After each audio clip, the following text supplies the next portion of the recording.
Vidéo numéro 4, question à la psy. Alors, cette vidéo, je l'ai faite en pensant aux jeunes praticiens pour qu'ils apprennent à commencer dans le métier. Et ça intéresse vous aussi les patients pour mieux choisir du coup votre psy. Alors, jeunes praticiens, je vous recommande de commencer plutôt avec la thérapie des enfants ou des adolescents ou des étudiants, puisque c'est ce que vous avez vécu. Voilà, si vous avez en face de vous quelqu'un qui a une grosse expérience de vie, vous serez pas réellement capable d'accueillir cette personne. Voilà, avec quelqu'un de jeune, même si évidemment vous n'aurez pas vécu la même vie que cette personne, vous aurez quand même, vous sentirez à l'aise.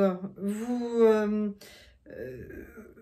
aurez une intuition au moins des étapes de l'enfance, de l'adolescence, des études, les premières amours, les sentiments de solitude, de malaise adolescent.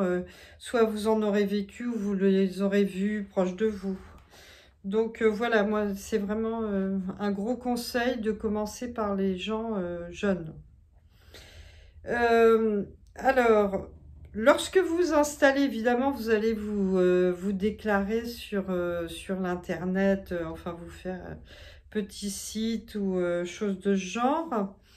Au moins déclarer l'endroit sur Google. Alors ne faites pas une grosse erreur que j'ai vue, c'est d'avoir en très peu de temps 20 avis ou 30 avis positifs. D'abord, on sait que c'est ridicule et puis que c'est faux. Voilà, que ce sont des faux avis. Pourquoi? Parce que la majorité des gens qui vont en thérapie ne s'en vantent pas et ne vont pas mettre des avis sur Google, sur un psy. Voilà. Donc, un bon psy aura peu d'avis, ou voire aucun. D'excellents psys qui n'ont aucun avis parce que ils demanderont jamais à leurs patients, ou ça viendra pas à leurs patients de se dévoiler ainsi. Autre gros conseil pour les jeunes psys, c'est n'ayez pas peur de vos patients parce que ça va être compliqué, d'où l'intérêt de prendre des enfants ou des adolescents. Vous voyez, même si vous êtes un peu intimidé par les parents, vous ne le serez pas a priori par les enfants et les adolescents. Parce que si vous prenez des gens plus âgés, souvent ces gens redoutent même de venir en thérapie. Alors, entre leurs peurs et les vôtres, ça va vraiment bloquer le travail. Donc, c'est pas une bonne idée. Lorsque vous êtes en thérapie, voilà, ne vous souciez pas de l'image que vous donnez. Soyez extrêmement attentif, concentré sur la personne et ne vous occupez plus de vous-même.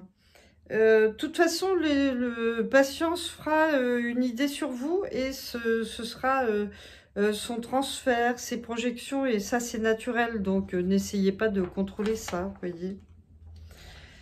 Ne ratez surtout pas la première séance. Les gens en disent énormément à la première séance. Ils nous livrent souvent les choses les plus essentielles. S'il s'agit d'adultes ou même de jeunes adultes, ils ont souvent vraiment une idée de leurs troubles et ils disent...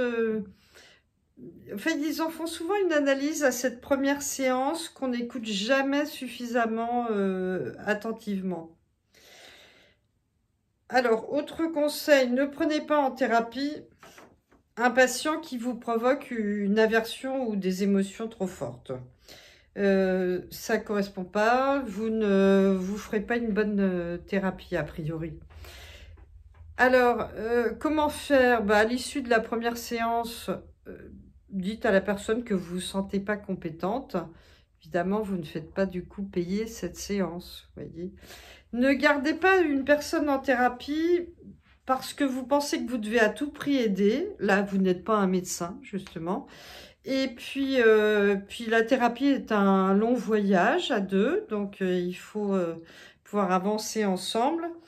Et ne prenez pas cette personne pour l'appât du gain. Voilà, vraiment, ça vaut vraiment pas le coup. Alors, autre dernier conseil pour aujourd'hui, c'est essayer vraiment de développer tous les aspects de votre être, de vivre vraiment beaucoup de choses pour accueillir de plus en plus la richesse humaine, pour vous ouvrir à plus d'expériences. Il faut cultiver la pensée, voilà, ne pas vivre, cultiver les...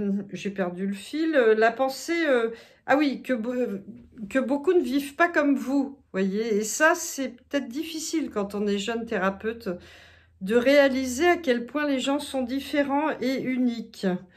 Ils n'ont pas les mêmes références morales, notamment pour ce qui est aujourd'hui de la bien-pensance des jeunes. Les gens d'un certain âge, voilà, n'ont pas été élevés et formatés comme ça. Alors évidemment, on a a priori le respect des autres, mais il peut y avoir des tas de jugements qui sont interdits aujourd'hui.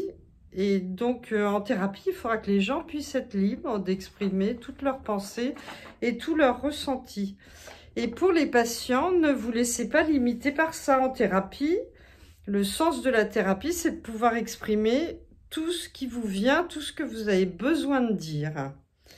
Voilà pour aujourd'hui. Alors, des pouces, des abonnements et à bientôt pour de nouvelles questions.